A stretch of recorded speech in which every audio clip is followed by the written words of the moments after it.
to prepare a grand wedding for Willow. I booked the most expensive hotel in the city, the Blue Sky Hotel. I hired the best wedding planning team. I sent out wedding invitations to all our relatives and friends. And yet, on the night before the wedding, she secretly met her ex. After coming back, she decided to call off the marriage for the sake of love. You think I would be furious? Wrong. You think I would cancel the wedding? Absolutely wrong. Under the shocked gazes of everyone present, I said each word slowly and clearly. The wedding continues.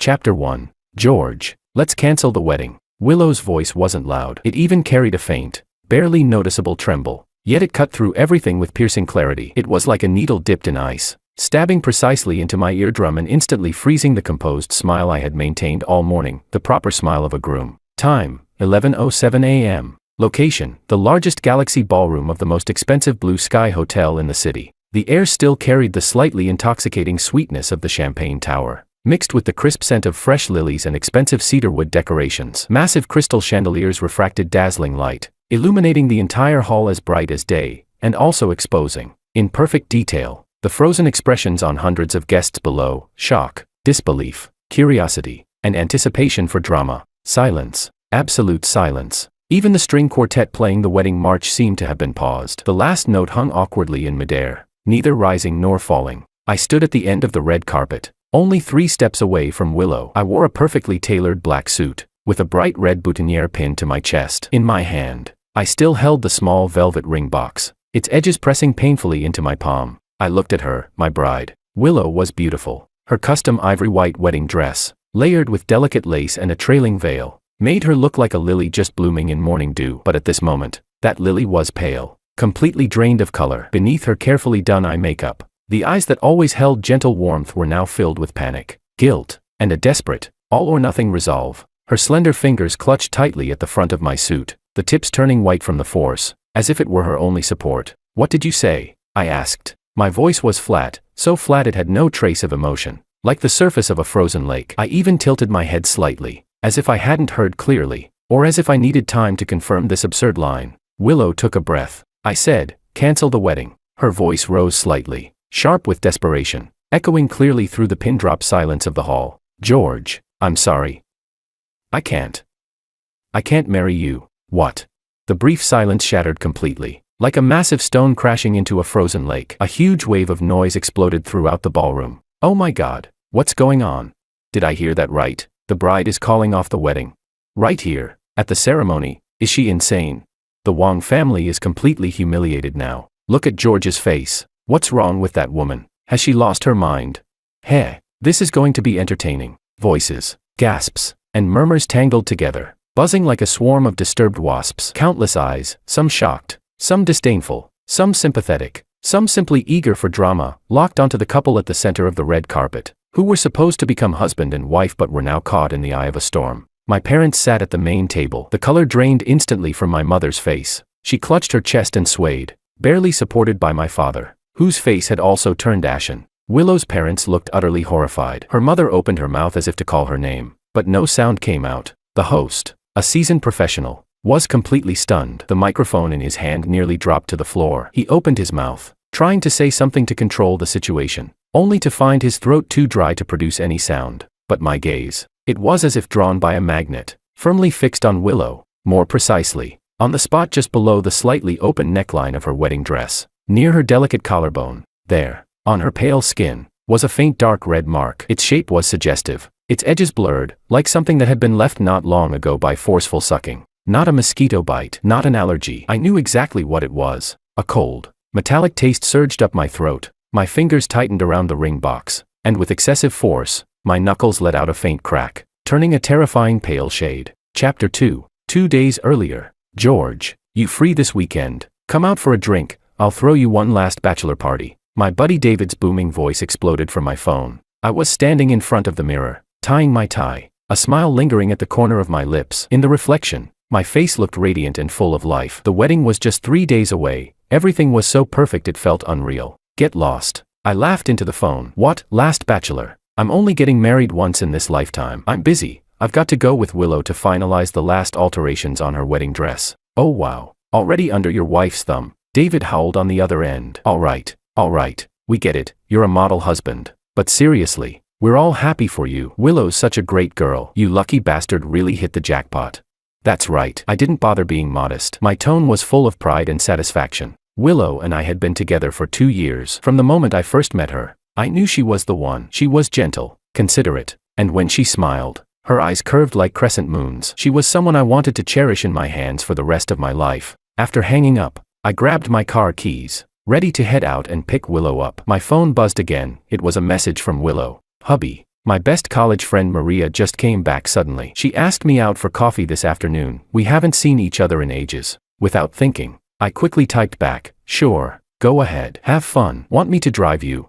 No need. I'll drive myself. We're meeting at that Jasmine Cafe downtown. All right. Be careful. What do you want for dinner tonight? I'll cook. Anything you make is fine. Love you. I stared at the little heart emoji on the screen, and my chest softened completely. I set down my phone, picked up my keys, and walked out, humming a tune. The afternoon sunlight was perfect. After finishing up some minor work at the company, I checked the time. Still early. I figured Willow and Maria were probably wrapping up their chat, so I drove to the area near the Jasmine Cafe, planning to pick her up and head home together. I parked across the street in an inconspicuous temporary spot, turned off the engine, rolled down the window, and lit a cigarette. My gaze drifted casually toward the cafe's floor-to-ceiling windows, and then I saw Willow. She sat by the window, turned slightly sideways. The person sitting across from her was not Maria. It was a man. He wore a well-tailored light gray casual suit, his hair meticulously styled. His profile was striking, carrying a kind of composed confidence and a faint, almost careless sense of superiority that felt completely unfamiliar to me. I knew him, or rather, I knew who he was.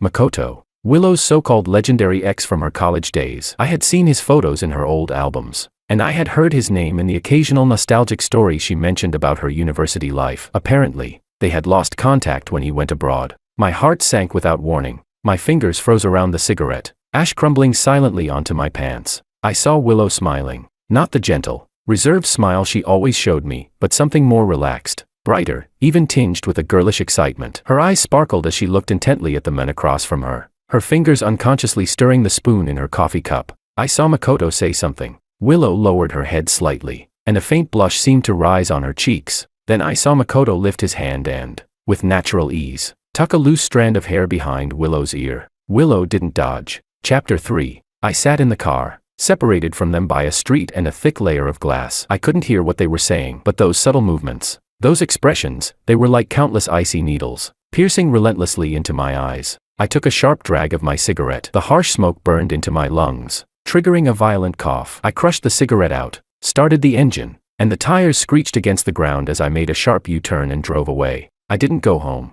The car wandered aimlessly through the city. The windows were wide open, and the early autumn wind rushed in, carrying a chill, but it couldn't dispel the heat in my chest, nor the cold panic surging within me. It was past 7 in the evening when Willow finally came back. When she opened the door, her face still carried a faint, lingering flush of ease and happiness. You're back. I sat on the sofa, holding a magazine, not even looking up. My voice was calm, so calm that nothing seemed out of place. Willow changed her shoes and walked over lightly, carrying with her a faint scent of coffee and a trace of something else, a crisp, unfamiliar men's cologne that didn't belong to her. She leaned down from behind, wrapping her arms around my neck, pressing her face affectionately against my cheek. Been waiting long. I had such a great time chatting with Maria. I lost track of time. My body stiffened almost imperceptibly. I closed the magazine, turned my head, and looked at her smiling face up close. Her eyes were bright, carrying that same sparkle I had been replaying in my mind all afternoon, the one she only had when facing Makoto. What were you talking about that made you so happy? I asked. My voice remained steady, even tinged with a hint of amusement. Oh, just girl stuff, gossip, reminiscing about college. Willow's gaze flickered slightly, avoiding my eyes. She let go of me, straightened up, and said, you must be hungry. I'll go heat up the food. She turned and walked toward the kitchen, her steps light like a butterfly. My gaze followed her back, settling on her slender neck, smooth, pale. There was nothing there. I slowly leaned back against the sofa and closed my eyes. The scene from the cafe window that afternoon, the way Makoto tucked her hair behind her ear, the faint blush on her cheeks, and the unfamiliar scent on her now, spun wildly in my mind like a carousel. I clenched my fists tightly, my nails digging deep into my palms. A voice deep inside me screamed, Makoto. It was Makoto. The person she met this afternoon wasn't Maria at all. But I didn't ask. I was afraid that the answer, already on the verge of breaking through, would completely tear apart the illusion of calm and happiless before me. The wedding was just 3 days away. Invitations had been sent out. All our relatives and friends had been notified. The hotel, the wedding arrangements, the attire, everything was ready. I couldn't ask. I didn't dare to ask. All I could do was choose to believe her, to believe what she said, that she had a great time chatting with Maria. Like a coward, I buried all my doubts, unease, and that cold, creeping panic deep in the darkest corner of my heart. I told myself it was just old classmates catching up. That was all. Willow loved me. I was the one she was going to marry. Until this moment. Until now, on this red carpet. What should have been the happiest moment of my life, my bride, wearing the wedding dress I personally chose, clutching my suit, stood before all our relatives and friends and told me, clearly, the wedding is cancelled. And beneath her collarbone, that glaring, fresh mark, belonging to another man, burned into my vision like a red-hot brand. Scorching through the last shred of self-deception I had left, my gaze finally moved away from that mark and returned to Willow's pale, resolute face. The last trace of a smile on my face disappeared completely, leaving behind only a bottomless, icy calm. Slowly, one finger at a time, I pried open Willow's hand that was clutching my suit. The motion was slow, but carried an undeniable, chilling force. Her fingers were forced apart, falling weakly to her side. She looked into my cold eyes, her body trembling slightly. Her lips moved, as if she wanted to explain something. I didn't give her the chance. I leaned in slightly, close to her ear. My voice dropped low, cold breath brushing against her ear, carrying a poisonous chill as it slipped clearly into her hearing. Willow Lou. I called her full name. Each word fell like beads of ice hitting the ground. That thing on your neck, was it Makoto who left that mark on you? Chapter 4. Willow's body trembled violently, as if struck by lightning. The last trace of color drained from her face in an instant, leaving behind a deathly pallor. Her eyes widened in terror, and she instinctively raised her hand to cover the spot beneath her collarbone. Her lips quivered, but not a single word came out. I straightened up and stopped looking at her. I turned around and faced the audience below, the crowd that had fallen into silence before once again erupting into restless murmurs, filled with countless complicated gazes. I even raised my hand to adjust my slightly crooked bow tie, which had been disturbed during the earlier struggle. The movement was calm, almost carrying a strange kind of elegance. Then, I lifted my head and swept my gaze across the entire hall, and slowly, very slowly, a smile spread across my face again. It was faint, cold, completely devoid of warmth, like a crack splitting across a frozen tundra. I picked up the microphone the host had dropped to the side, my fingers brushing against its cold metallic surface. Everyone. My voice echoed through the entire hall via the microphone, clear, steady, and carrying a strange, chilling calm. I'm sorry for letting you witness such a spectacle. I paused, my gaze sweeping across the crowd again, passing over my parents' pained expressions, over Willow's parents' shame-stricken faces, over the worried and furious looks of my close friends like David, and finally, it landed on a figure in the corner who had just stood up, seemingly trying to slip away unnoticed. Makoto, the man in the light gray suit, exuding confidence, yet now his face carried a trace of shock and poorly concealed embarrassment. He probably hadn't expected Willow to make such a decisive move right here at the wedding. My gaze, like a blade dipped in ice, fixed precisely on him. It seems. My voice rang out again through the microphone, cold and openly mocking. That today's wedding is destined to become an unforgettable farce. My fingers tightened around the microphone, the knuckles turning pale once more from the force. The hard edges of the ring box dug deep into my palm, sending a sharp pain through me, and that pain, strangely, cooled my chaotic, boiling mind in an instant, leaving it crystal clear. I looked at Makoto, at the man who had left his mark on my fiancée, at the man who had ruined the most important day of my life. The cold smile at the corner of my lips deepened, becoming sharper and unmistakably clear. But it doesn't matter. My voice wasn't loud, but it carried a decisive force, echoing clearly through the now completely silent hall. The real show is only just beginning. Chapter 5. Soft jazz music flowed through the Jasmine Cafe, while the air carried the rich aroma of roasted coffee beans mixed with the sweetness of desserts. Sunlight streamed in through the large floor-to-ceiling windows, casting warm patches of light across the polished tables. Willow sat by the window, her fingers unconsciously tracing the warm surface of her coffee cup. Across from her, Makoto leaned back comfortably against the soft sofa chair. His light gray suit accentuated his broad shoulders, and a faint smile lingered at the corner of his lips. His gaze rested on Willow's face, filled with undisguised admiration, the kind that came from a long-awaited reunion. "I never thought I'd see you again," Makoto said, his voice low and smooth, like the deep tone of a cello. "Willow, you haven't changed at all. You're still impossible to look away from." He paused deliberately, letting his gaze linger on her face. Willow's heart skipped a beat. A faint warmth crept up her cheeks, and she instinctively avoided his overly direct stare. "You've changed quite a bit," she replied, taking a sip of her coffee to hide her unease. "You're more mature now." "Really?" Makoto chuckled softly, leaning slightly forward, closing the distance between them. "After struggling abroad for a few years, I'd better have improved a little." Then his tone shifted, his eyes growing deeper. "But some things are carved into your bones. They don't change." He looked straight at her. "For example, how I feel when I see you." Willow tightened her grip on the cup. That was too ambiguous. She lowered her gaze, staring at the dark liquid in her cup. "Makoto, don't joke like that." I'm getting married soon." "I know," he replied calmly. "I received the invitation." He picked up his coffee, his long fingers clearly defined along the cup. It was a very elegant invitation. The groom, George Wang. Right, not a bad name. The indifference in his tone, almost like a detached evaluation, made Willow feel inexplicably uneasy. She had expected him to say something, even just a simple "congratulations," or perhaps show a trace of regret, but he didn't. He simply looked at her with a gaze that felt almost appraising, like he was assessing something that once belonged to him and was about to pass into someone else's hands. Makoto set his cup down and asked casually, "Does he treat you well?" "Yes, very well," Willow answered quickly, almost as if she needed to prove something. "We've been together for 2 years. He's considerate and very tolerant of me." "That's good." Makoto's expression remained perfectly composed and gentle as ever. He nodded slightly. "It's not easy to find someone who treats you well." He paused, his gaze falling onto the delicate engagement ring on Willow's ring finger. The diamond sparkled sharply under the sunlight. "Looks like he really treasures you." Willow instinctively covered the ring with her other hand. Makoto's tone sounded gentle, even like a blessing, but his gaze felt like needles, making her fingers burn. For a moment, she regretted coming to this meeting. Maria had suddenly been unable to make it, and for some reason, instead of leaving immediately, she had stayed, sitting here, facing the men who had once left such a deep mark on her youth. "And you?" Willow tried to change the subject, her voice slightly dry. "How have things been, abroad? And this time you came back?" "Handling some family business," Makoto replied, "and also, seeing some old friends." His gaze returned to Willow's face, carrying a knowing clarity. "And seeing you." His voice softened, brushing against her ears like a feather. "After all, once I leave this time, it might be years again, or maybe I'll never come back." Willow's heart sank suddenly. She looked up at him. "Never come back?"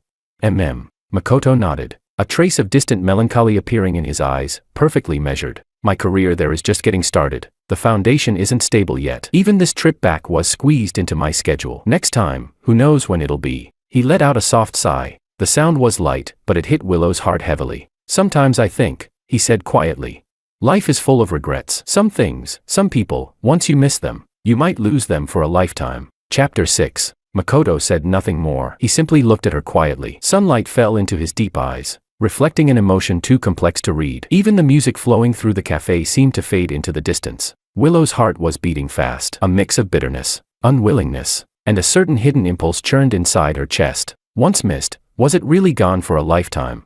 Between her and him, those unspoken feelings, that abruptly ended youth, those fleeting shadows that occasionally surfaced in the quiet of the night, were they really to be buried completely in their separate lives, never to intersect again? "Willow," Makoto's voice sounded again, deliberately softened, low and gentle. "After tomorrow, you'll become someone else's bride." He reached out, his fingertips lightly brushing across the back of Willow's hand resting on the table. The contact was fleeting, so quick it almost felt like an illusion, yet it left behind a burning warmth. "After that, we won't be able to meet like this alone anymore." His fingertips were cool, but the moment they touched her skin, Willow felt as if an electric current had shot through her. She jerked her hand back instinctively. She looked up in panic, and met his unfathomably deep gaze. What was in those eyes? Regret, reluctance, or a silent invitation? Willow opened her mouth, but her throat tightened. Her mind was in chaos. Her reason was screaming at her to leave immediately, but her body felt nailed to the chair. That sentence, "We won't be able to meet like this alone anymore," echoed in her mind like a spell. Makoto watched her flustered reaction, a faint curve forming at the corner of his lips, a subtle smile of control. "I know this is presumptuous," he said calmly, "but I just wanted to take a good look at you before saying goodbye for good." He picked up the car keys on the table. A discreet yet luxurious brand logo flickered faintly between his fingers. "I'm staying at the Grand Hyatt, in a top-floor suite. The view is great." He paused slightly, his gaze deliberately drifting over the ring on Willow's finger. "Tonight, if you're free, or if you just want a quiet place to stay for a while, you can come anytime." He added, almost casually, "Think of it as a final goodbye with an old friend." He emphasized the words final goodbye, the implication unmistakable. He then placed the car keys back onto the table. The cold metallic surface glinted under the sunlight. Willow's eyes were drawn uncontrollably to that set of keys. Her heart pounded wildly in her chest, as if it might break through her ribs. The Grand Hyatt, the top-floor suite, the final goodbye. I have to go. Willow suddenly stood up. The movement was too abrupt, knocking over the spoon on the table with a sharp clatter. She didn't even dare look into Makoto's eyes again. Grabbing her bag, she fled in near panic. Goodbye, Makoto. She hurried out of the cafe. The cool early autumn breeze brushed against her burning face, yet it did nothing to calm the storm raging inside her. Makoto's final words. That set of keys on the table, they were like red-hot brands, deeply etched into her mind. She got into her car, gripping the steering wheel tightly. Her knuckles turned white from the force. In the rearview mirror, her flushed face and panicked eyes were clearly reflected. Her phone vibrated inside her bag. It was a message from George. Did you have a good time chatting with your friend? What do you want for dinner? I'll cook for you. Looking at the line filled with care and affection, Willow felt as if an invisible hand had gripped her heart tightly, squeezing until she could barely breathe. Guilt surged over her like an icy tide. How could she even think like this? She was about to become George's wife. Taking a deep breath, she typed a reply with trembling fingers. Finished chatting. It was fun. I want to eat your sweet and sour ribs tonight. After sending it, she collapsed weakly into the driver's seat, as if all her strength had been drained. She closed her eyes, trying to drive away the image of Makoto and his dangerously tempting words from her mind. But that phrase, final goodbye, and that cold set of car keys, clung to her thoughts like something that refused to let go, growing stronger, clearer, more tempting with every passing second. Was it really the last goodbye? Chapter 7. The night before the wedding. Willow sat in front of the dressing table. In the mirror was a face with delicate makeup, yet unable to hide its exhaustion. Tomorrow was the wedding. Beneath the grand crystal chandelier, she would wear the most beautiful gown and walk toward the men who loved her deeply. This should have been the happiest, most anticipated moment of her life, but her heart felt like it was being slowly roasted over a low flame, restless, tormented, filled with an indescribable panic, and a nearly self-destructive impulse. Makoto's face, his voice, the sensation of his fingertips brushing against the back of her hand, and that phrase, final goodbye, they circled in her mind like a spell all day, impossible to shake off. She tried to numb herself with busyness, checking the guest list, inspecting the dress, making final confirmations with the wedding planners, but no matter what she did, that thought lingered like a shadow. Her phone screen lit up. It was a message from Makoto. No text, just a photo. The photo was taken from the floor-to-ceiling window of the Grand Hyatt's top-floor suite. Under the night sky, the city lights shimmered brilliantly, flowing like a vast river of stars. The window reflected part of the luxurious interior, a large bed draped in dark velvet, barely visible at the edge. No words were needed, yet it was more powerful than any message. Those dazzling lights, that luxurious space, that silent invitation. It felt like an invisible hand gripping Willow's heart tightly. She suddenly covered her mouth. Her stomach churned violently, nausea rising to her throat. She rushed into the bathroom and retched over the toilet, tears spilling uncontrollably, not from physical discomfort, but from the immense, tearing pain inside her, and the fear of falling into an abyss. She knew she shouldn't go. One wrong step would lead to countless more. She loved George. She wanted this wedding. She wanted that stable, happy future. But what about Makoto? The man who had left the deepest mark on her youth. The man who was about to disappear from her life forever. That word, farewell forever, was like a dull blade, sawing again and again at her fragile nerves. Willow, what's wrong? Are you not feeling well? George's concerned voice came from outside the door, accompanied by a knock. Willow hurriedly turned on the faucet, splashing cold water onto her face, trying to hide the traces of tears. I'm fine. She raised her voice, forcing it to sound steady. Maybe, just a bit nervous. My stomach feels off. Do you want some medicine? Or should I get you some hot water? George's voice was full of worry. No, really, no. Willow almost shouted, a sharpness creeping into her tone that she didn't even notice. I'll just wash my face. You should go to bed. We have to get up early tomorrow. There was a brief silence outside the door. All right, Willow, get some rest. Don't be too nervous. George's voice lowered slightly, carrying a hint of disappointment. As his footsteps faded away, Willow leaned against the cold tiled wall and slowly slid down to the floor. The chill seeped through her thin nightclothes, but it couldn't cool the burning inside her. She looked at herself in the mirror, swollen red eyes, a hollow, lost expression. She felt like a stranger to herself, and hated what she saw. Her phone vibrated again. Still Makoto. This time, it was a text message. Watching the city at night alone feels a bit lonely. Maybe, it's also waiting for a farewell. That word, farewell, became the final straw. It crushed the fragile dam of Willow's crumbling rationality, and the massive whirlpool called regret and unwillingness finally swallowed her whole. Chapter 8. She suddenly stood up. The last trace of struggle in her eyes was replaced by a nearly frenzied resolve. She couldn't marry George with this regret weighing on her heart. She had to go. She had to see Makoto, to make a final break, to bury those unspoken words, those unresolved emotions, completely in this very night. Only then could she walk cleanly, without distraction, toward tomorrow's wedding, toward George. As if possessed, she quickly changed out of her pajamas and slipped into an inconspicuous black dress. She didn't put on makeup, her face bare and pale. Grabbing her bag and car keys, she moved like a thief, holding her breath as she carefully, silently opened the bedroom door. The living room was pitch dark. Only a faint light seeped through the crack beneath George's bedroom door. He wasn't asleep yet. Willow's heart leapt into her throat. Every step she took was filled with dread. Terrified of making even the slightest noise, she could hear her own heartbeat pounding wildly in her chest, deafening.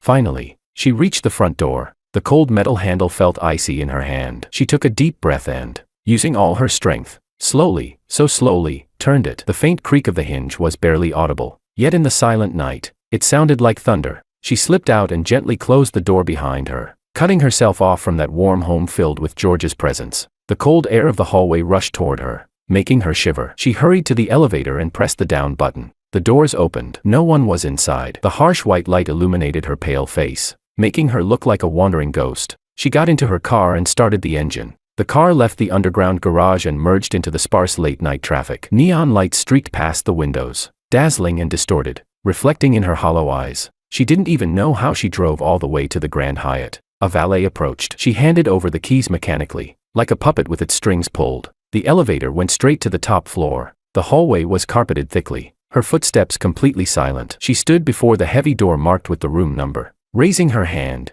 her fingers trembling violently, the doorbell button was right there. Yet it felt as if it were miles away. Should she really go in?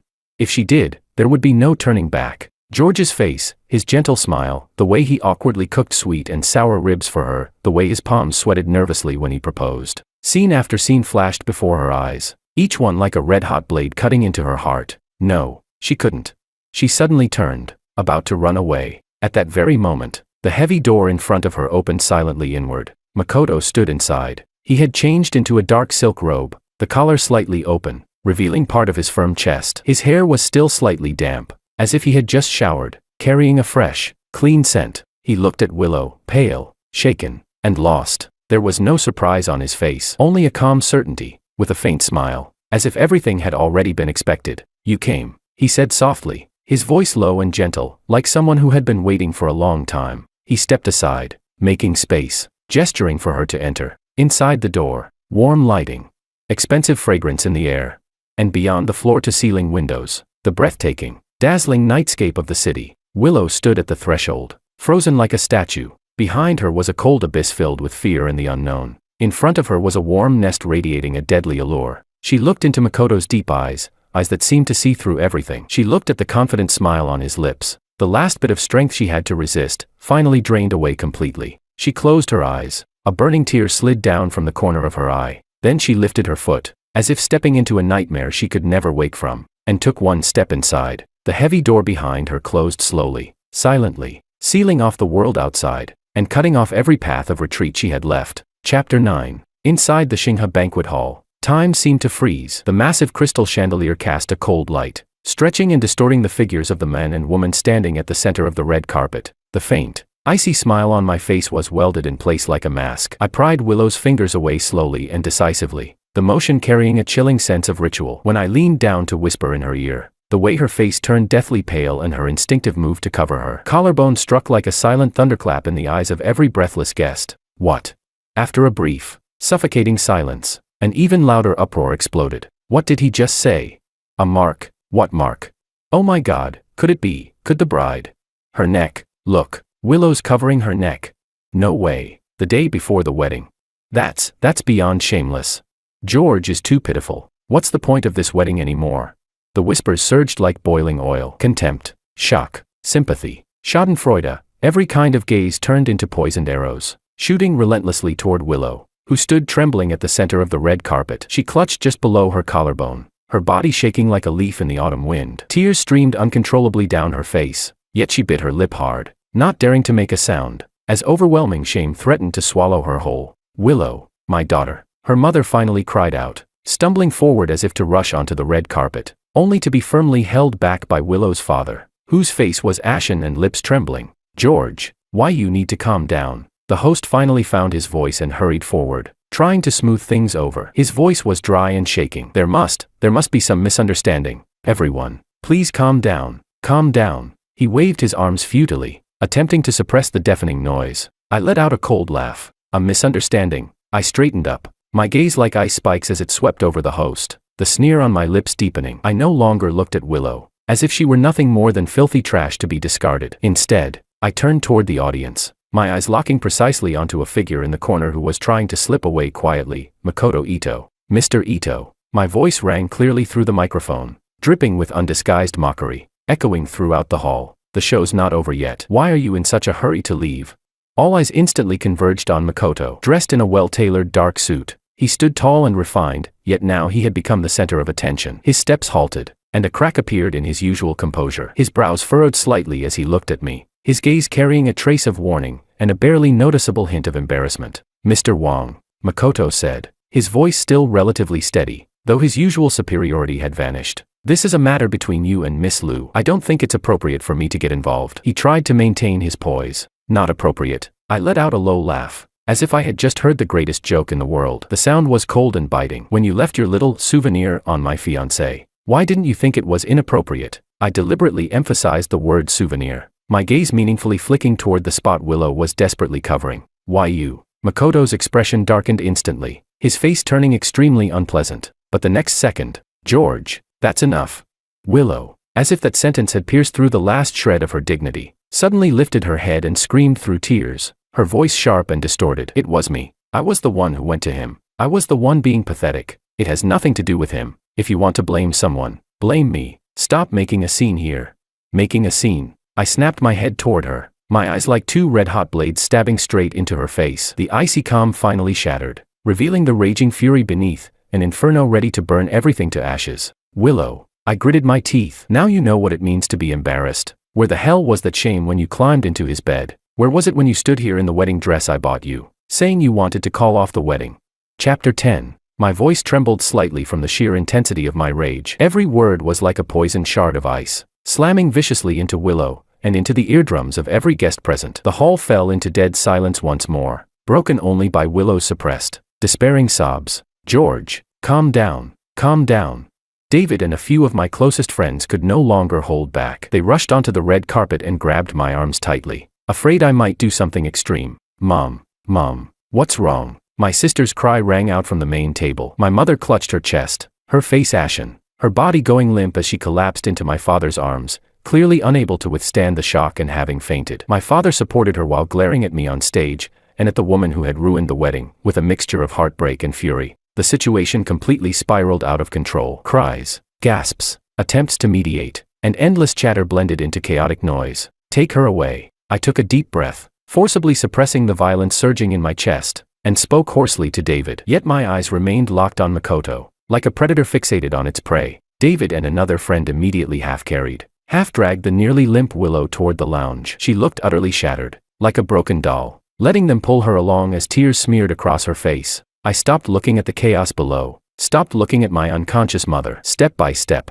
I moved forward, each stride carrying a suffocating sense of pressure, heading straight toward Makoto in the corner. The crowd instinctively parted, forming a path for me. As Makoto watched me approach, my gaze like something straight out of hell, his composure finally crumbled. He instinctively stepped back, forcing a stern tone as he barked, "George, what are you trying to do? This is a public place." "A public place?" I stopped just one step away from him. We were nearly the same height, our eyes clashing violently in midair, sparks flying. "When you were leaving your mark on my fiancé in a public place, did it ever occur to you this was a public place?" My voice was low, but every word cut like a blade, thick with a sense of bloodlust. "Why you are making baseless accusations?" Makoto's face turned livid. "Baseless?" I suddenly reached out and grabbed the front of his suit. The movement was lightning fast, the force overwhelming. Caught off guard, Makoto stumbled forward, his expensive suit wrinkling instantly under my grip. "What are you doing? Let go," he shouted, both shocked and furious, struggling to break free. "What am I doing?" I leaned in close, our noses nearly touching. The overwhelming hatred and icy killing intent in my eyes sent a chill straight through him. Makoto, listen carefully. My voice squeezed through clenched teeth, each word laced with venom. Everything you've touched, I will destroy it, piece by piece, with my own hands. I released him abruptly. The force sent him staggering back several steps before he could barely steady himself. His face flushed red and pale by turns, his carefully styled hair now disheveled, leaving him utterly humiliated. I didn't look at him again, as if even a glance would be too filthy. I turned around, my gaze sweeping across the wrecked, silent banquet hall, across my parents' pained expressions, across my friends' worried eyes, and finally landing on the tightly shut door of the lounge. I adjusted my slightly disheveled tie. That cold, almost deranged smile crept back onto my face. Host, I said, my voice not loud, yet carrying clearly through the entire hall. The shaken host looked at me blankly. I raised my hand and pointed toward the lounge. My tone was eerily calm, yet carried an unquestionable, bone-chilling command. Go, bring the bride back out. I paused. My gaze was like a frozen abyss as I spoke each word slowly, smashing them into the suffocating silence. The wedding continues. Chapter 11. The wedding continues. My voice wasn't loud, yet it struck like a thunderbolt, splitting the suffocating silence in the banquet hall. Everyone froze, unsure if they had heard correctly. The host stood there with his mouth open, eyes nearly popping out. Mr. Wong, what did you just say? I said. My gaze swept over his pale face like a cold searchlight. The wedding continues. Go bring the bride out. My tone was flat, yet carried an irresistible, almost cruel calm. But, the host stammered. His eyes instinctively darted toward the lounge, then toward the chaotic crowd below, and finally to my mother, who had just regained consciousness and was weakly leaning in my father's arms. There is no but. I cut him off. My voice suddenly turned cold, filled with unquestionable authority. Follow the process. Now, immediately. Go bring the bride. The chill in my eyes made him shudder. He didn't dare say another word and practically stumbled as he rushed toward the lounge. The uproar in the crowd surged again, even louder than before. Continue. How is this supposed to continue? Has the groom lost his mind? My God, what kind of drama is this? Does Willow even have the face to come back out? What is George trying to do? This wedding can still go on. I ignored all of it. I stood there, upright and motionless, like a cold statue. I even raised my hand and meticulously adjusted my slightly crooked cuff from the earlier scuffle. The calmness of the gesture was almost unsettling. The lounge door opened. Willow was practically carried out by David and another friend. The tear stains on her face had been hastily wiped, but her eyes were swollen like peaches. A few strands of her carefully styled hair had come loose, sticking to her sweat-dampened temples, and the hem of her wedding dress was slightly disheveled. Her head hung low, her body trembling violently. She didn't dare look at anyone, especially not at the men at the end of the red carpet, radiating a terrifying presence. The host, pale-faced, forced himself to pick up the microphone. His voice was dry, like sand scraping together. Ladies and gentlemen, there was just a small interruption. Now, the wedding ceremony will continue. Please. The bride and groom exchange rings. The music resumed, the familiar wedding march. But now, that once solemn and sacred melody sounded unbearably jarring and absurd against the deathly, eerie atmosphere. Willow was half pushed, half supported back to my side. Less than a meter separated us, yet it felt like an endless abyss lay between us. She could clearly feel the icy hatred emanating from me, along with a destructive aura so chilling it seeped into her bones. The host, trembling, handed over the ring box. Expressionless, I opened it and took out the diamond ring I had personally chosen, a symbol of eternal vows. I didn't look at Willow. My gaze rested on the ring, as if it were something mildly interesting. Miss Willow. The host's voice shook uncontrollably. Do you take Mr. George as your husband? For better or worse? I do. Willow's voice was as faint as a mosquito's buzz, thick with sobs, almost drowned out by the music. She only wanted this to end as quickly as possible. The host turned to me. Mr. George, do you take Miss Willow as your wife? For better or worse? I finally lifted my head. I didn't look at the host. I didn't look at the ring. My gaze passed over Willow's trembling shoulder like two cold beams of light, locking precisely and firmly onto Makoto, who stood by the main table below, holding a wine glass, his face dark and his expression complicated. Chapter 12. The air in the entire hall seemed to solidify. Everyone held their breath, waiting for the groom's answer. Could this bizarre ceremony really continue? The corner of my lips slowly, painfully slowly, curved upward. The smile was cold and cruel, carrying a chilling malice that made one's skin crawl. I picked up the diamond ring. My movements were slow and deliberate. Then, under the gaze of hundreds of eyes, accompanied by the absurd echo of the wedding march, I took Willow's cold, trembling left hand, still covered in a white lace glove. Willow's body jerked violently. She instinctively tried to pull her hand back, but my grip was like iron, locking her in place. She could feel the crushing force in my fingers, as if I might snap her bones at any moment. I lowered my head and looked at her hand, the one meant to symbolize purity and promise. My movements were slow, agonizingly slow, like a public execution stretched out in time. Inch by inch, I slid the cold diamond ring onto her ring finger. The icy touch of the ring felt like a venomous snake coiling around Willow's finger, sending a chill through her entire body. I do. My voice was low, steady, and carried clearly through the microphone. There wasn't a trace of emotion in it, yet it struck like a poisoned blade of ice,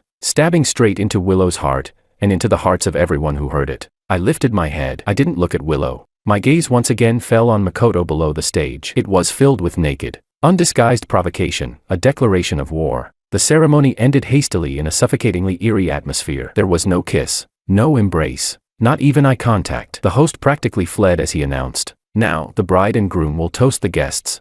The toasting felt more like a prolonged public execution. I held a wine glass, that same cold, artificial smile on my face, my arm forcefully hooked around Willow's. Like a lifeless puppet, she was dragged along behind me, moving mechanically, each step like walking on blades. Wherever we went, the guests' expressions varied: awkwardness, sympathy, contempt, curiosity, their gazes weaving into an invisible net that trapped her tightly. "Congratulations. Wishing you a lifetime together. Hope you find happiness." The blessings were dry, filled with forced politeness. I acted as if I didn't hear any of it, merely nodding mechanically, clinking glasses, and downing each drink in one gulp. My eyes scanned the crowd like a radar, searching for my target. Finally, we reached the main table. Makoto was seated there, holding a glass of red wine, his face dark enough to drip with gloom. He looked at Willow, being forcibly held by me, her spirit shattered, and at the diamond ring on her finger reflecting a cold light under the chandelier. His expression was complicated: anger, resentment, and a trace of humiliation at being disgraced in public. I stopped in front of him. "Mr. Ito." The cold smile on my face deepened. I picked up a freshly filled glass of red wine from a waiter's tray and held it out to him. "Thank you for coming. This one's to you." My voice wasn't loud, but it carried clearly to the surrounding tables. Instantly, all eyes focused on us again. The air froze. Makoto looked at the glass I offered, then at the undisguised malice in my eyes. His expression darkened further. Still, he forced himself to maintain his composure and raised his own glass, preparing for a symbolic clink. And just as the two glasses were about to touch, my wrist flicked. The motion was natural, subtle, yet incredibly precise. Splash. A full glass of deep red liquid, like blood, spilled out without warning. Not a drop missed. It poured directly onto the front of Makoto's expensive dark suit. The crimson wine spread rapidly across the fine fabric, staining it in an ugly blotch before dripping down in a pathetic mess. A few suppressed gasps sounded from nearby. Caught completely off guard, Makoto was drenched. The cold liquid soaked through his shirt, clinging unpleasantly to his skin. He staggered back a step, staring at the mess of red spreading across his chest, shock and fury exploding across his face as it flushed into a dark, livid shade. Chapter 13. George, you. He glared at me, his eyes practically spitting fire. "Oh, I'm so sorry." An expression of extreme sincerity instantly appeared on my face, my tone filled with regret. My hand slipped. "I truly apologize, Mr. Ito. Look at this." "I'm really sorry." As I spoke, I casually grabbed a few napkins from a nearby table and made a show of stepping forward to help him wipe it off. "Get lost." Makoto slapped my hand away, trembling with rage, all pretense of composure gone. "You did that on purpose." "Now that's a harsh accusation, Mr. Ito." The apology vanished from my face in an instant, replaced by a cold, mocking calm. "In front of so many witnesses, how could I possibly have done it on purpose? It was purely an accident." I shrugged, my gaze sweeping over the glaring stain on his chest, a cruel curve forming at the corner of my lips. "Just like, some accidents come so suddenly that they catch people completely off guard. Wouldn't you agree?" My pointed words were like salt rubbed brutally into the still bleeding wounds of both Makoto and Willow. "You." Makoto was on the verge of exploding, his fists clenched so tightly they cracked, veins bulging at his temples. But in a setting like this, he could only endure it. "Your clothes are stained, Mr. Ito. You should go take care of that," I offered helpfully, though my tone was laced with undisguised schadenfreude. "The restroom's over there." I pointed casually in a direction. Makoto glared at me with venomous hatred, as if he wanted to tear me apart. He took several deep breaths, forcing down the urge to lash out. Then, with a loud bang, he slammed his half-full wine glass onto the table, turned on his heel, and strode toward the restroom, his back radiating fury and humiliation. I watched him leave in disgrace, the cold smile on my face finally gaining a trace of genuine, cruel satisfaction. Retracting my gaze, I acted as if nothing had happened. I picked up another glass of wine and raised it toward the stunned guests nearby. Just a small accident. Please. Everyone, carry on. Eat and drink well. With my arm still hooked around Willow, her face ashen, her body trembling as if it might fall apart at any moment, I continued toward the next table, as though the explosive confrontation just now had been nothing more than a trivial interruption. A few minutes later,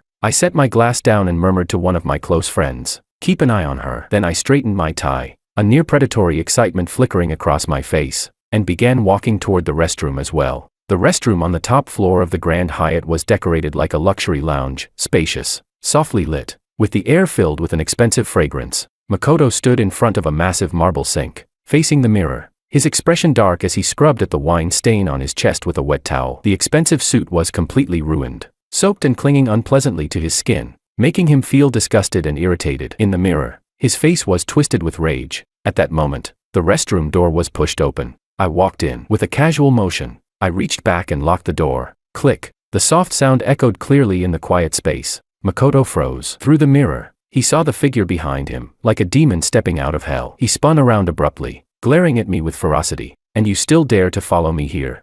I didn't answer. I strolled calmly to the sink beside him, turned on the faucet, and began washing my hands leisurely, as if I were simply there to clean up. The sound of running water filled the room. "George, what exactly do you want?"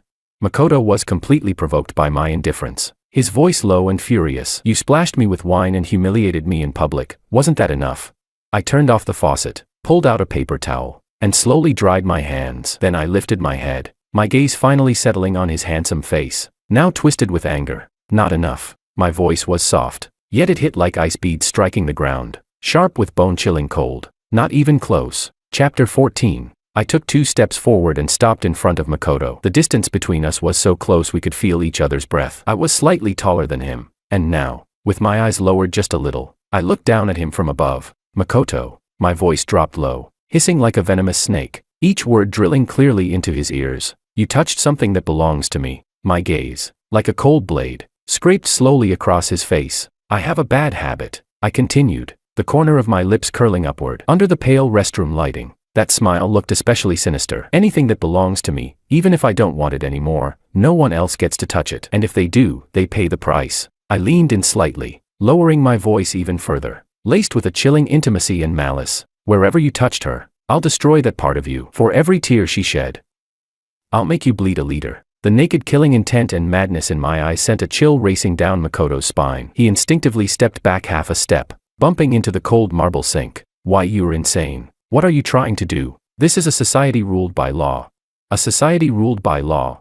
I let out a low laugh, as if I had just heard something utterly ridiculous. The sound echoed in the empty restroom, unsettling and eerie. "Relax. I'm very law-abiding. I won't lay a finger on you." I paused. My smile turned incomparably cruel, almost gleeful. "I just want to watch you. Watch everything you're so proud of, your career, your reputation, that face of yours that charms women. Watch it all crumble, piece by piece, right in front of me." I reached out, not to strike him, but as if dealing with a piece of trash, lightly brushing at the wet, sticky wine stain on his chest with my fingertips. "Just like this suit," I said lightly, though my words carried immense weight. "Once it's stained, it can never be truly clean again." I withdrew my hand and looked at his face, now pale from shock and fear. In those eyes that once held arrogance and superiority, there was now unmistakable panic. A massive, twisted, almost destructive sense of pleasure surged through me like molten lava, breaking through every restraint in my mind and flooding every cell of my body. It felt incredible, a satisfaction unlike anything I had ever experienced, greater than closing billion-dollar deals, greater than any success I had ever known. It made my blood roar. The smile on my face was no longer a cold mask. It bloomed fully now, carrying a near-maniacal, destructive brilliance. I didn't look at Makoto again, as if he were already nothing more than a corpse.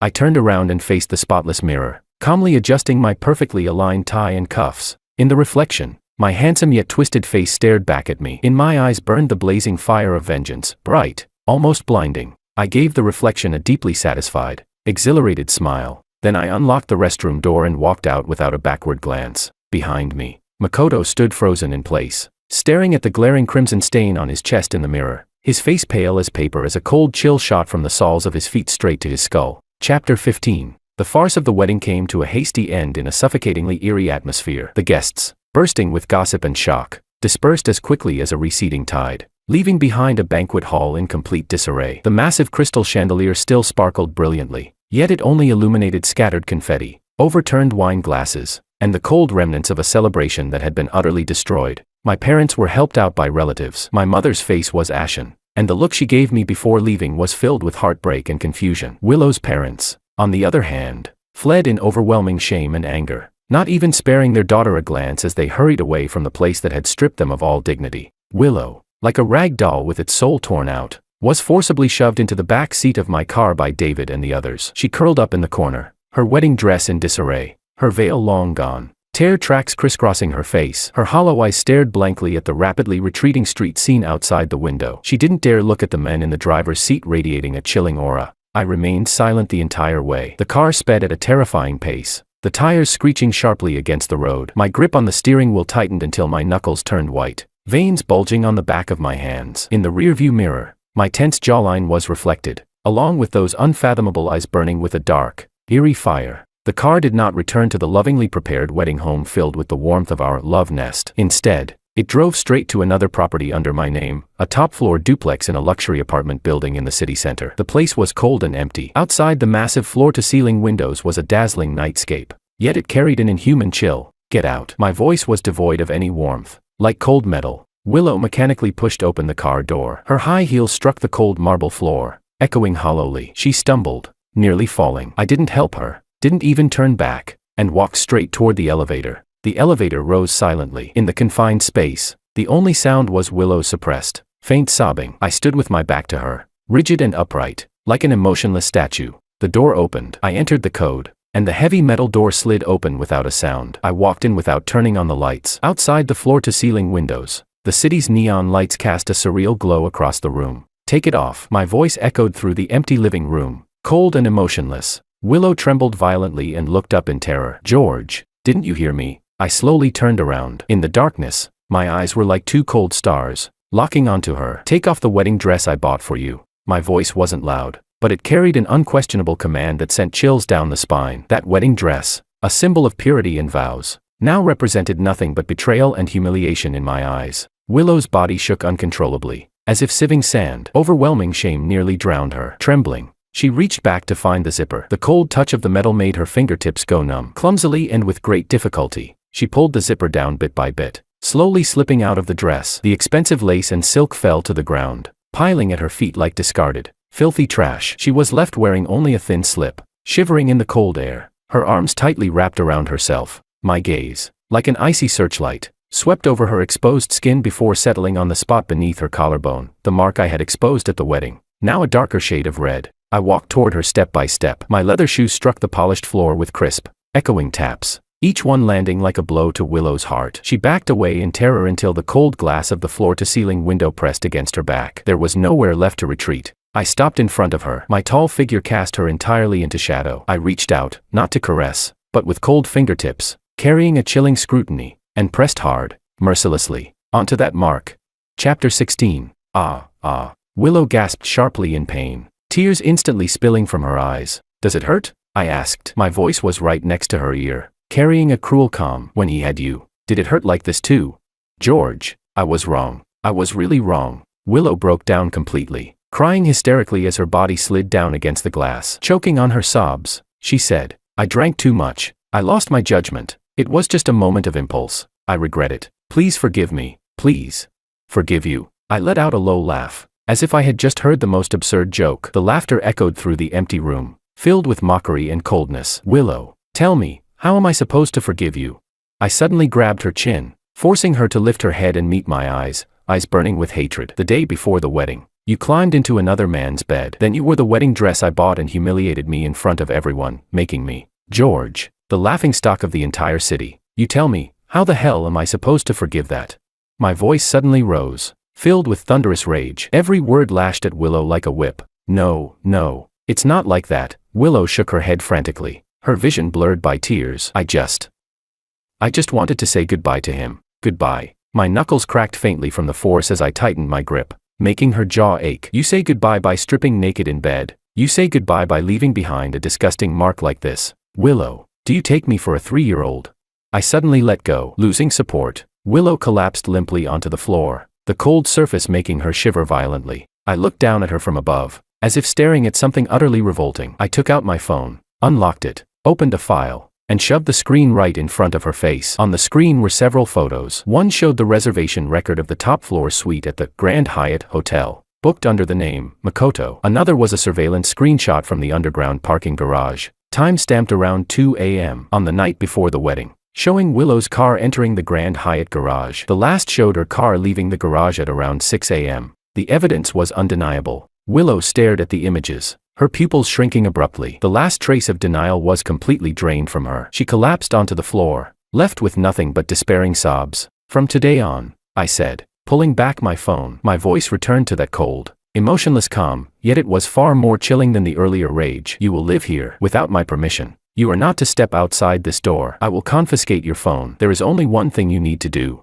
I paused, looking down at the trembling woman on the floor. A cruel curve formed at the corner of my lips. "Stay alive, and keep your eyes wide open. Watch closely as that Makoto you could never truly have is crushed into dust, bit by bit, by me." After that, I didn't spare her another glance. I turned and walked toward the study. The heavy door slammed shut behind me with a bang, separating two worlds. Willow curled up on the cold floor, the wedding dress wrapped around her like a massive white shroud. Outside, the city's neon lights still glittered brilliantly, yet not a single ray could penetrate the deathly silence in her heart. She knew her hell had only just begun. Chapter 17. My revenge operated like the gears of a precision machine set into motion, cold, efficient, and utterly merciless. The first target I locked onto was Makoto's family business, which had only just begun to establish itself domestically and was still on unstable ground. Makoto's company specialized in high-end imported medical equipment distribution. The initial investment had been enormous, and they were at a critical stage, opening channels and building credibility. Drawing on the network and influence I had cultivated over many years in the local business world,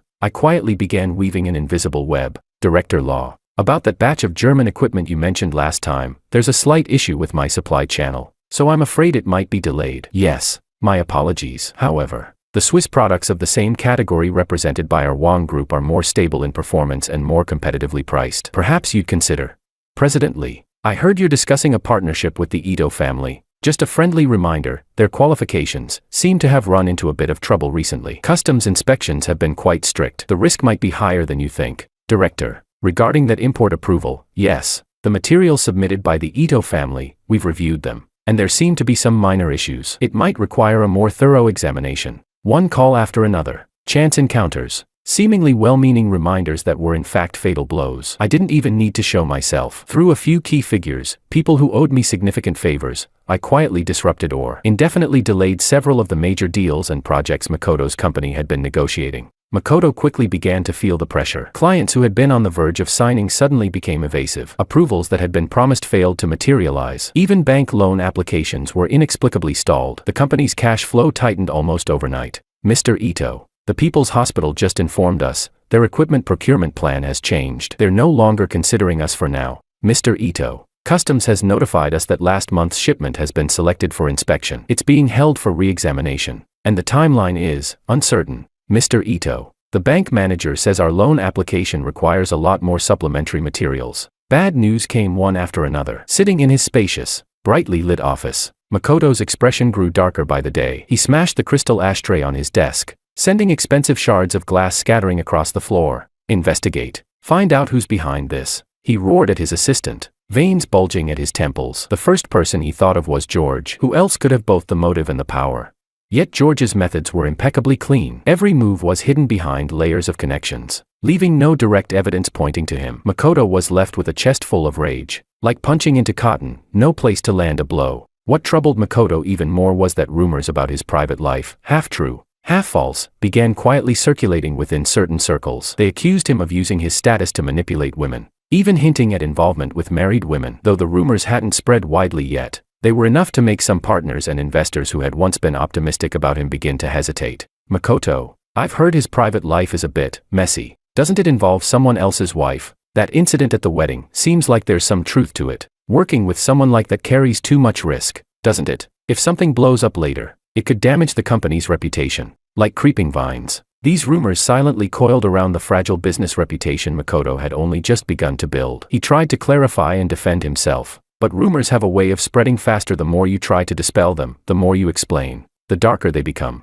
Chapter 18. At the same time, my attention extended to Willow as well. I never stepped into that top-floor apartment again, yet her life there became more unbearable than prison. All communication devices in the apartment had been cut off, and the internet was completely blocked. The vast space felt like a luxurious tomb, filled only with cold furniture and the unchanging nightscape outside the windows. Every day, a stone-faced housekeeper would arrive on schedule, deliver simple food and water, clean up, and then leave in silence, treating Willow as if she were nothing but air. Trapped in this gilded cage, Willow was completely isolated from the outside world. She didn't know what was happening beyond those walls, didn't know how her parents were doing, and knew even less about Makoto's situation. The crushing mental pressure, combined with the guilt that gnawed at her day and night, caused her to wither rapidly. She often spent entire nights sleepless, curled up by the floor-to-ceiling window in the living room, staring at the endless stream of headlights below, her eyes as lifeless as stagnant water. Sometimes, she would face the cold glass and murmur over and over, "I was wrong. George.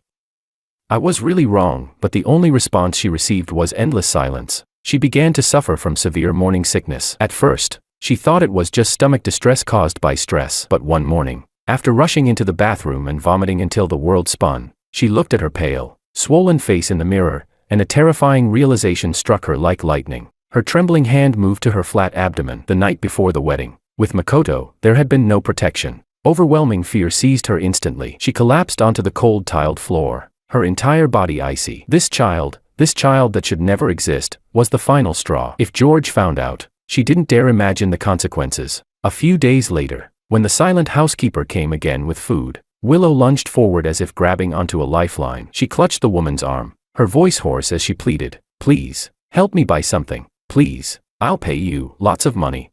The housekeeper expressionlessly pried her fingers loose, her gaze as cold as if she were looking at a madwoman. She set the food down and walked away without a word. Willow collapsed to the ground in despair. She knew she couldn't escape, and she couldn't hide it either. This cage was an execution ground carefully crafted by George. There was no way out. Meanwhile, Makoto's trouble snowballed, growing bigger and more uncontrollable. George's covert strikes were precise and deadly, and the spreading rumors only added fuel to the fire. Finally, the last straw arrived. An anonymous report accusing Makoto's company of using falsified documents to obtain import approvals and evading massive tariffs, along with carefully edited evidence suggesting improper financial relationships with multiple women, was simultaneously delivered to the tax inspection authorities, the General Administration of Customs, and the editors-in-chief of several influential financial media outlets. The report was detailed, logically structured, and clearly targeted, although the authenticity of its core evidence remained to be verified. At such a sensitive moment, it was enough to stir up a storm. A joint task force from the Tax Bureau and Customs descended upon Makoto's company with overwhelming force. All accounts were sealed,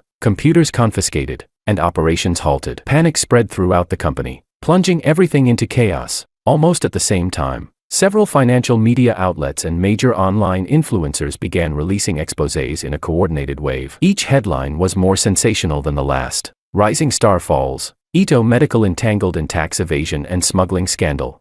Unmasking the overseas elite Makoto, illicit affairs and financial black holes behind the glamour. Wedding scandals, male lead strikes again, risking everything for another man's wife. Though the reports didn't explicitly name him, the implications were unmistakable. Makoto's name, and his company's, shot to the top of trending searches, accompanied by the glaring tag, explosive. The comment sections were completely overrun. Waves of vicious insults, doxing attempts, and malicious speculation flooded in like a tidal surge. The carefully crafted image Makoto had built over the years, a promising young talent, a polished overseas elite, collapsed overnight, replaced by labels like scumbag, fraud, and smuggler. Chapter 19. Termination letters poured in from partners. The bank's calls demanding loan repayments rang non-stop. Furious investors demanded to withdraw their funds and hold him accountable. Makoto's company, this fragile sapling that had consumed immense family resources and effort to finally take root in his homeland, withered and collapsed at a visible speed under the storm of relentless blows. Makoto locked himself in his office, the curtains drawn tight, the room in complete disarray. His expensive suit hung wrinkled on his body, his hair messy, his eye sockets sunken and bloodshot. He stared at the shocking headlines and comments on his computer screen,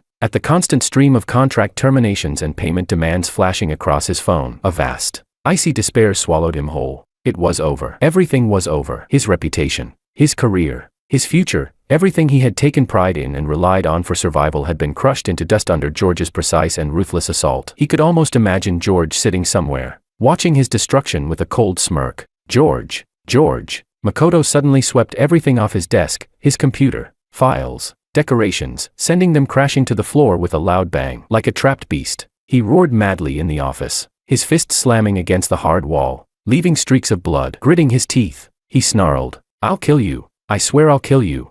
But after the rage came an even deeper fear. The investigations by tax authorities and customs were no joke. If those accusations were confirmed, prison would be waiting for him. He couldn't just sit and wait to die. Clutching at his last shred of hope, he tremblingly dialed Willow's number, the one he had thought George had long since discarded. He needed money, a large amount of money. He had to leave immediately. As long as he could escape, there was still a chance to survive. The phone rang for a long time. Just when Makoto was about to lose hope, it was suddenly answered. "Willow, Willow, is that you?" Makoto's voice twisted with desperation and fear. "Save me, please. Save me. George, that madman, is going to destroy me. I need money, a lot of money. Help me, for the sake of what we had. Help me this once. I'll take you with me. We'll leave this place together."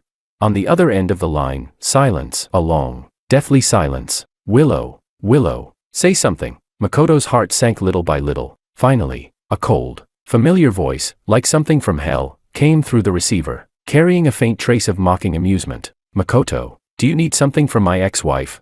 Boom.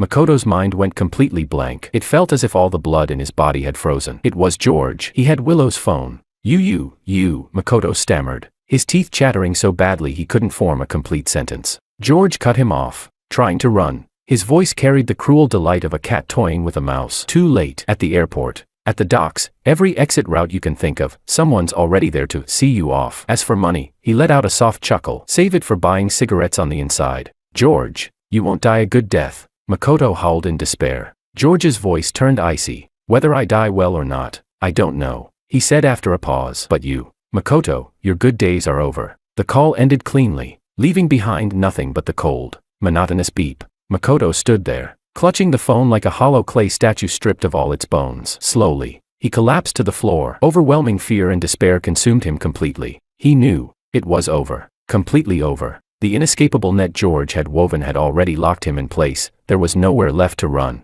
Chapter 20. Inside the top-floor apartment, the silence remained absolute. Willow curled up in the corner of the massive sofa in the living room. Like a startled bird, she had grown so thin she was almost unrecognizable. The oversized nightgown hung loosely on her frail body. Her face was pale to the point of translucence, her eye sockets sunken, and the once bright eyes now held nothing but emptiness and numbness. The morning sickness had become increasingly severe, and her lower abdomen had begun to show a faint swell. This life that should never have existed was like a ticking time bomb inside her, counting down relentlessly. She had no idea that the outside world had already turned upside down. No idea that Makoto was heading toward total ruin. Trapped on this isolated island of information, the only things she could feel were the deepening despair day after day, and the overwhelming fear brought by the life growing inside her. That afternoon, the door lock emitted a soft electronic sound. Willow's body jerked violently as she looked toward the door in terror. It wasn't the housekeeper bringing food, the timing was wrong. The door opened. I walked in. I was dressed in a perfectly tailored dark suit, standing tall, my steps calm and unhurried. There was no expression on my face, my eyes calm and without ripples, as if I had merely returned to an ordinary home. But Willow felt from me an even more suffocating pressure than before, a kind of cold satisfaction after vengeance had been fulfilled and everything had settled. Her body tensed instantly, like a bow drawn to its limit. Her nails dug deeply into her palms. My gaze swept over her, pausing for a brief, almost imperceptible moment on her slightly swollen abdomen. Then I walked straight to the armchair opposite her and sat down, relaxed, as if observing an interesting exhibit. "He's finished," I said, my voice as flat as if commenting on the weather. Willow suddenly lifted her head. A flicker of confusion crossed her hollow eyes, along with a trace of faint hope she herself didn't even realize. "Makoto, what happened to him?" I continued. "His company has been sealed, assets frozen. He's suspected of smuggling and tax evasion. The evidence is solid." My tone remained completely even, like reading a dry report. "Right now, he's probably hiding in some rat hole, waiting for the police to come. Or maybe, he's already been taken in." Every word struck Willow's heart like a heavy hammer. She opened her mouth, but no sound came out. Makoto was finished. The man who had once seemed like a god in her eyes, crushed just like that by me. An indescribable sorrow, mixed with a bizarre sense of release and overwhelming fear, seized her all at once. "As for you," my gaze returned to her face, cold and appraising. "What are you planning to do about the thing in your belly?" Willow's body trembled violently. Instinctively, she wrapped her arms around her abdomen, staring at me in terror. No, don't. This is my child." "Your child?" I let out a cold, mocking smile, as if I had heard something ridiculous. "A bastard conceived the night before the wedding. When you climbed into another man's bed, Willow, tell me, what right does it have to live? No, it's not a bastard, it's mine. Willow screamed suddenly, like a cat whose tail had been stepped on. Tears poured uncontrollably down her face. George, I'm begging you, let it live. It's innocent. I'll do anything you say from now on. I'll devote my life to repaying you, please. Struggling, she slid off the sofa and practically crawled to my feet, clutching the hem of my pants, begging in utter desperation and humiliation. I lowered my gaze, looking at the woman at my feet, once someone I had cherished like a treasure, now reduced to something as insignificant as dust. Her tears, her pleas, they no longer stirred even the slightest ripple in my heart. There was only a cold, almost nauseating disgust. Slowly, one by one, I pried her fingers off my pant leg. The movement was unhurried, yet carried a chilling finality. Chapter 21, I said. Tomorrow at 9 in the morning. I stood up and looked down at her from above. Someone will come to pick you up. Go to the hospital and take care of what needs to be taken care of. No, I won't go. Willow let out a piercing scream and lunged forward, trying to grab my legs. George, you can't be this cruel. It's a life. I easily avoided her. My gaze was as cold as if I were looking at a corpse. You don't have a choice. Either you go yourself, or, I paused, my tone turning ominous, I'll help you go. The word help was bitten out heavily, carrying a chilling threat. Willow collapsed completely onto the ground, like a heap of mud. Overwhelming despair and fear engulfed her like an icy tide. She knew I meant every word. She couldn't protect this child. She couldn't protect anything. I didn't look at her again and turned toward the door. As I pulled it open, I paused slightly without turning back. My voice came through clearly. After it's done, take your things and get out of my house. Get out of my sight. Forever. Don't ever let me see you again. The heavy metal door shut silently behind me, cutting off Willow's desperate cries, and completely severing the last, long rotten thread between us. At 9 the next morning, right on time, there was a knock at the door. Two unfamiliar men in black suits stood outside, expressionless. Willow, like a walking corpse, was half supported and half dragged out of the cage that had imprisoned her for days. She didn't resist. Her eyes were hollow as they stuffed her into a black sedan. The car drove to a top-tier private hospital. The environment was elegant, the service impeccable, yet the air was filled with the cold, sterile scent of disinfectant. Willow lay on the cold operating table, the glaring surgical lights blinding her. She watched the doctors and nurses, faces masked, revealing only indifferent eyes, and listened to the cold clinking of metal instruments. The anesthetic flowed into her veins, and her consciousness began to blur. In the final second before she slipped into darkness, she seemed to see George standing outside the large glass window of the operating room, watching her expressionlessly. At the corner of his lips, there seemed to be a faint, chilling smile. When Willow woke again, she was lying in a hospital room. A hollow, persistent ache pulsed from her lower abdomen. Instinctively, she reached down to touch it. The slight curve that had once been there was gone. Empty. Everything was empty. Her heart, her body, her future, everything had been completely erased along with that unwanted life. A nurse walked in and handed her a thick envelope and a document folder without expression. Miss Liu, the procedure was successful. These were left for you by Mr. Wang. Your discharge paperwork has been completed. You may leave at any time. With trembling hands, Willow took the envelope. Inside was a stack of cash. In the folder were her ID card, passport, and a divorce agreement already signed and stamped. George's name was written boldly, the strokes powerful enough to pierce through the paper. She looked at the divorce agreement, then touched her now empty abdomen. Suddenly, she broke into a silent laugh. The laughter grew louder, more unhinged, while tears streamed down like broken pearls. It was over. This absurd and brutal farce she had started with her own hands had finally come to an end, in the most complete and merciless way possible. A few days later, carrying a bag with cash and documents, Willow boarded a flight to the south alone. Like a wandering ghost, she told no one, and no one came to see her off. She chose a completely unfamiliar coastal town, somewhere without George, without Makoto, without any trace of her past. What awaited her was nothing but an empty future, and a lifetime of inescapable, bone-deep regret and pain. Chapter 22, Epilogue. I stood before the massive floor-to-ceiling window in the president's office of Wang Group. This was one of the highest vantage points in the city. Beneath my feet flowed endless streams of traffic, and pedestrians looked as small as ants. The afterglow of the setting sun painted the sky in magnificent shades of gold and crimson, casting a cold, metallic sheen over my upright figure. In my hand, I held a glass of whiskey. The amber liquid swirled gently within it. The office lights were off, leaving only the light streaming in from outside to illuminate my sharply defined profile in half light and shadow. My phone screen glowed, displaying the latest news alerts. Ito Medical's legal representative Makoto officially arrested on suspicion of major smuggling and tax evasion. Former overseas elite behind bars, business myth completely shattered. tracing Makoto's downfall, scandalous affairs intertwined with financial black holes. Below them was a photo of Makoto being taken away by the police, his hair disheveled, his face ashen, his eyes hollow. The man who once stood at the height of success was now reduced to utter disgrace. My gaze swept over the headlines and the photo. My expression unchanged. I raised the glass and took a small sip. The sharp liquid slid down my throat, leaving behind a burning sensation. I thought of Willow being dragged out of the apartment, her spirit shattered, like a walking corpse. I thought of her lying on the operating table, her eyes hollow with despair before the anesthesia took hold. I thought of the signed divorce agreement. I thought of Makoto's hysterical, fear-filled roar over the phone.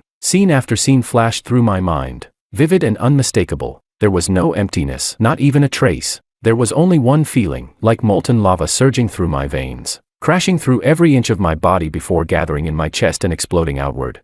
Exhilaration. Unprecedented exhilaration. Pure, unrestrained satisfaction. The feeling of personally crushing an enemy into dust, of casting a betrayer into hell, surpassed any business success, any accumulation of wealth. It brought me a destructive pleasure and fulfillment that came from the very depths of my soul. How long had I planned? How long had I waited? How long had I suppressed that fury and hatred?